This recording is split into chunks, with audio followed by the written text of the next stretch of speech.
Next up, we have chain of thought prompting. And I'm actually going to throw least to most prompting in here as well, as it's very similar. You can use these types of prompts to solve complex problems by breaking them into smaller steps. We kind of incrementally walk the model through the thought process with different questions and answers to get to the final results. So chaining our thoughts together to help ensure we get the final correct answer. For example, I have a rectangular garden that's 20 feet long and 10 feet wide. How many square feet is that? The model responds that's 200 square feet, and then we can build on that. I want to cover the garden in mulch. One bag of mulch covers 25 square feet. How many bags do I need? The model can then say we need 8 bags of mulch. Then getting into cost calculation, each bag costs $5. How much will it cost me to cover the garden? It'll cost $40. Now you'll find that in a lot of cases, GPT is capable of doing this chain of thought by itself. So rather than you breaking it into individual questions, you can just effectively give it a word problem like this, and then say, think step by step. Let's go see how this does in the playground. Okay, here's the word problem. We're saying think step by step.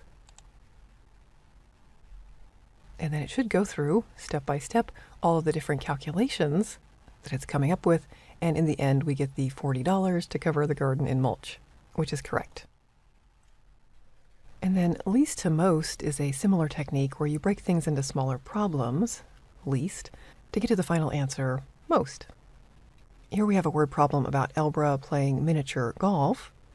It takes her 10 minutes to play the first half, 7 minutes to play the second half, and we need to figure out how many more rounds she can play before the course closes.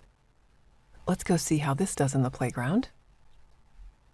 And this time I'll just give the word problem. We're not going to say think step by step, and we'll see if we get the correct answer. I find that sometimes we do and sometimes we don't for this particular question, so let's give it a shot.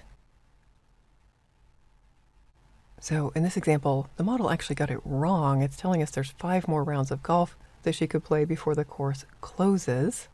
It should actually be 10. So let me get rid of the response here. This time we'll tell it to think step by step, and we'll see if we get a different answer. So it's going to take us through the different steps, the different reasoning, the calculations. And now we're coming up with 16 more rounds of golf. In the first step, you can see that it's assuming that Elbra has already played 1 round of golf, even though we didn't specifically say that, which could be throwing off the other calculations. So if you're still not getting the correct answer, then you'll need to do some prompting yourself to break the problem into smaller steps so that it can ultimately arrive at the correct answer. Something like this, we first need to figure out how long it takes to play one total game, and you should get an answer of 17 minutes. Then we'll ask how many minutes are in 3 hours, 180 minutes.